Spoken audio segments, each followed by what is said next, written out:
Hola queridos amigos, queridos hermanos, ¿cómo están? Bueno, iniciaremos el estudio de la lección número 2 de este segundo trimestre del año. La lección es muy interesante, nos invita a ver la Biblia con nuevos ojos. Lo que muchos piensan, y a veces nosotros mismos, muchos pensamos que comienza en los evangelios, en realidad comenzó en el primer capítulo de la Biblia. Esta no es cualquier historia. Yo podría resumir toda la lección de esta semana en dos palabras: historia eterna. Es una historia eterna, una historia tejida con amor, sacrificio, muerte y, lo más grandioso, victoria. Y todo apunta a una sola persona: Jesús, el Cordero de Dios. El título de la lección es El Génesis como fundamento, y el texto base es Juan 1:29, un versículo que conocemos mucho. Dice: He aquí el Cordero de Dios que quita el pecado del mundo. Hay una verdad poderosa que muchas veces pasamos por alto.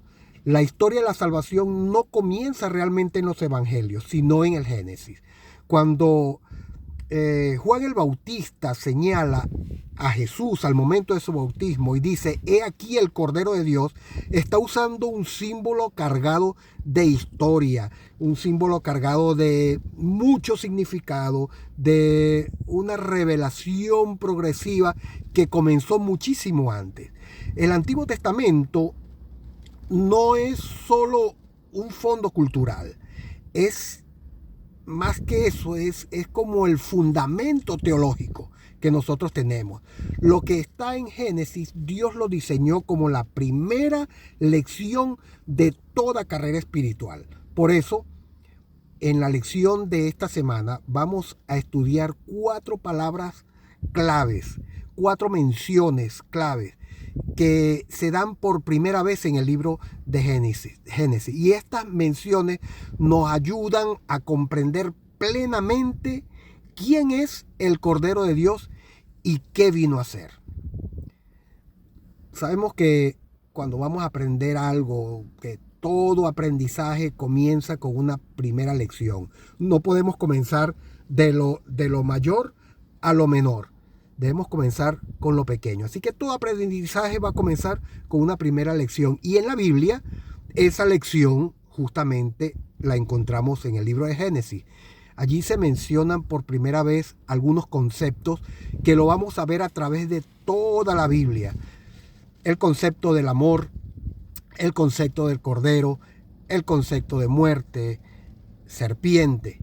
Y estas primeras menciones que se dan ahí establecen patrones que se desarrollan a lo largo de todas las escrituras. Siempre lo vamos a encontrar. Estas menciones las vamos a encontrar desde el Génesis hasta el libro de Apocalipsis. Somos realmente conscientes que Dios no cambia. Malaquías 3:6 y también el apóstol Pablo en el libro de Hebreos capítulo 13 y 8 nos hace ver que Él es el mismo ayer, hoy y siempre. El profeta Isaías también en Isaías 48 también nos hace ver que su palabra permanece para siempre. Entonces debemos tomar como muy en serio la manera en que Dios comenzó a revelarse. Por eso, cuando leemos Juan 1:29, no basta con entender el contexto del Nuevo Testamento. Debemos entonces preguntarnos: ¿qué significa Cordero de Dios cuando Juan lo menciona allí? ¿Qué significa Cordero de Dios para alguien que conoce bien el Antiguo Testamento? Esa respuesta sin duda nos va a llevar directamente al libro de Génesis. En el capítulo 22 de Génesis hay una historia impactante. Yo creo que una de las más impactantes que hay en la Biblia. La historia de Abraham cuando le fue pedido en sacrificio a su hijo. Y ahí vamos a ver la primera mención que hace la Biblia sobre el amor. La primera vez que la palabra de Dios dice amor, no se refiere a algo entre una pareja romántica, ni siquiera amor entre amigos o entre familia, entre un padre, una madre, su hijo, su hija. No. Dios le dice a Abraham: toma ahora a tu hijo, tu único hijo, Isaac, a quien amas. Y aquí viene la parte bastante fuerte. Dice: y ofrécelo en sacrificio. Qué fuerte, ¿verdad? Muy fuerte esa petición. ¿Cómo puede el amor ir acompañado de sacrificio? ¿Cómo puede el amor ir acompañado de un sacrificio de esa magnitud? Porque nosotros como padres hacemos sacrificio por nuestros hijos, por nuestra familia. Nos sacrificamos por traer alimento a la casa, porque haya un techo.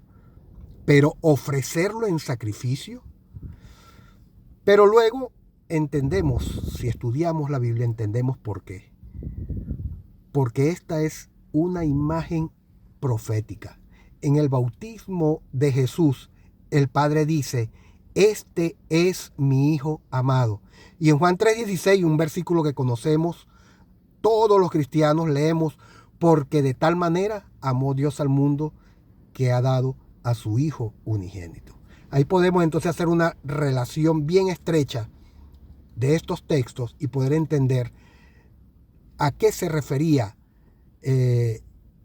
Dios cuando le pidió a Abraham a dar su hijo en sacrificio.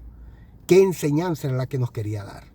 Y eso aparece en el libro de Génesis. Dios no le pidió a Abraham algo que él no estuviera dispuesto a hacer por nosotros, porque el amor verdadero siempre va a incluir una entrega.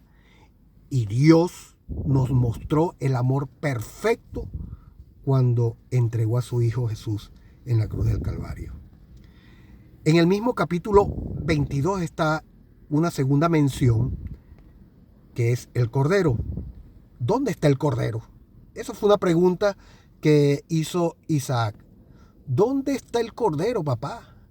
El Cordero para el sacrificio, ¿dónde está? No lo veo. Hemos caminado tanto y no... Y bueno, veo que traemos todo, pero ¿y el Cordero dónde está?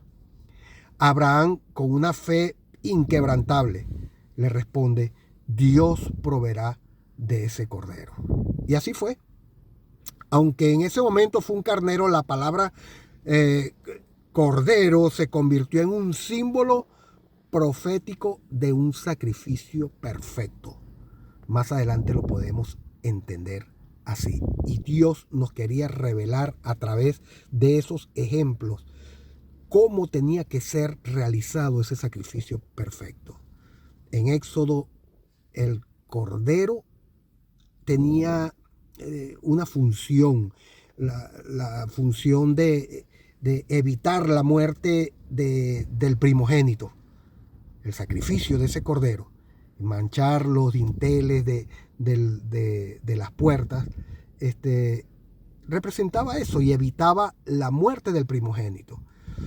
En Isaías 53, el profeta Isaías nos habla que el Cordero es llevado al matadero por causa de nuestros pecados.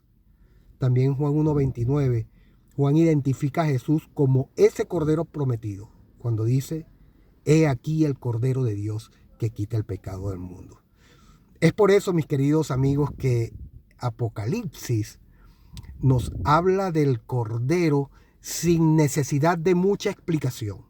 Porque ya a través de toda la Biblia, si nosotros la hemos estudiado, al llegar a Apocalipsis, que es el final, podemos entender claramente a qué Cordero se refiere el apóstol Juan cuando lo menciona en el libro de Apocalipsis.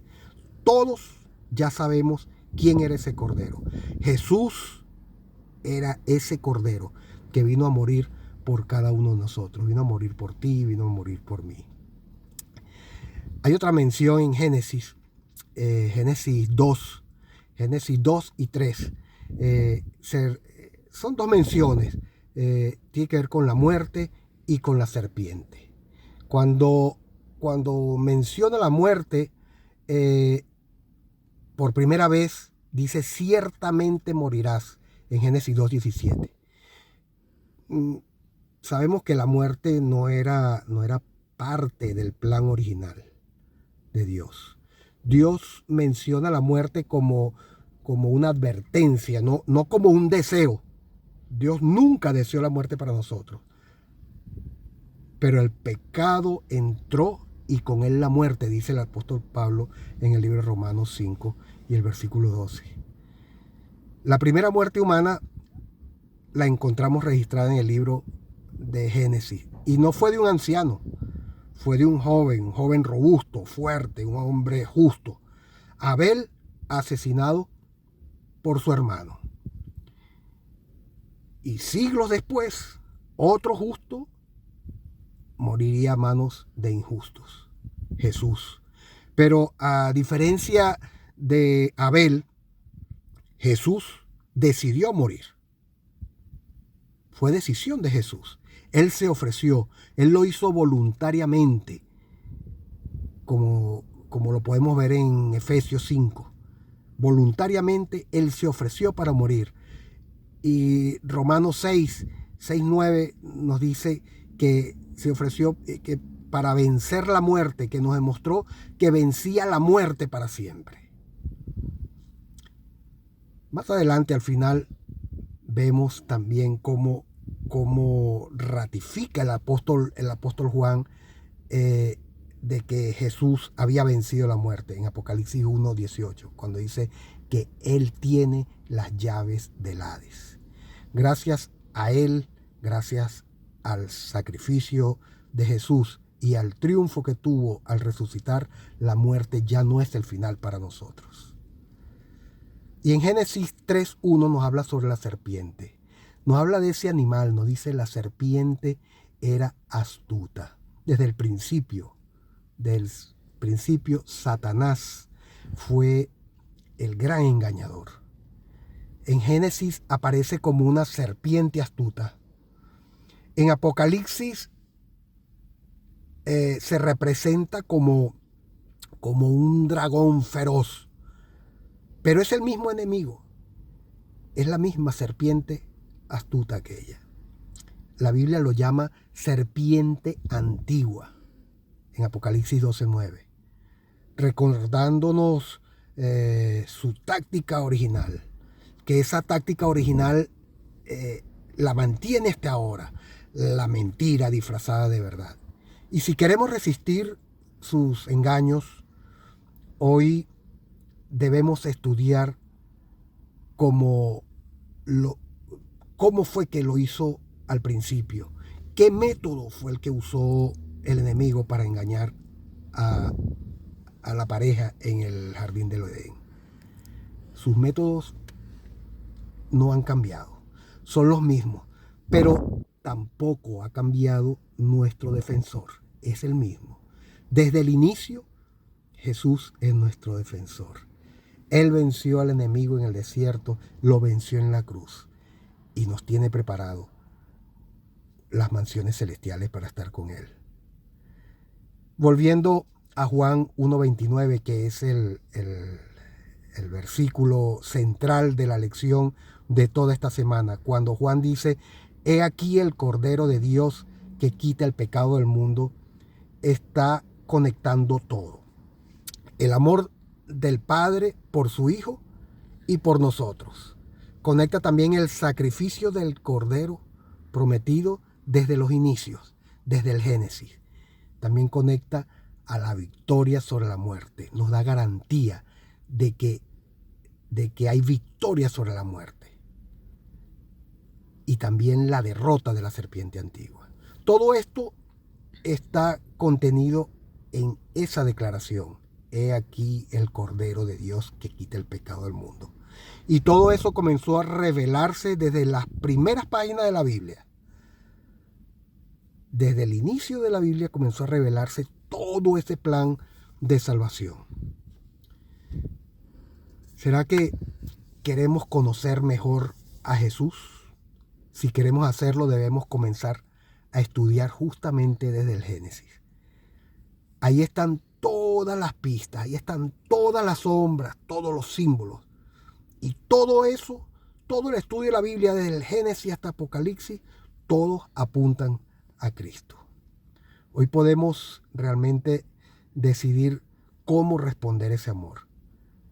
El mismo Dios que proveyó el cordero para Abraham, que le proveyó protección, dirección al pueblo de Israel, ese mismo Dios también proveyó a Cristo para cada uno de nosotros. ¿Será que lo hemos recibido como nuestro Salvador? ¿Será que hemos entendido que ese sacrificio, todo ese plan, fue por ti y fue por mí? ¿Será que nos sentimos que estamos viviendo bajo su gracia o aún estamos siendo engañados por esa serpiente? Hoy podemos decir con fe, si creemos esto, podemos decir con fe, he aquí el Cordero de Dios que quita mi pecado. Después de escuchar todo esto, quiero preguntarte, ¿qué dos palabras resumen para ti este mensaje de esta semana? Yo tengo las mías, se las dije al principio, si se van al principio del video y las pueden conseguir. Yo puedo resumir el estudio de la lección de esta semana en dos palabras: historia eterna. Pero ahora quiero leer las tuyas. Quiero saber en qué dos palabras tú puedes resumir el estudio de la lección de esta semana. Escríbelo allí abajo en los comentarios. Tal vez Dios te ha mostrado un enfoque especial sobre esta lección. Escríbelo allí. Dios te bendiga. Te estoy leyendo.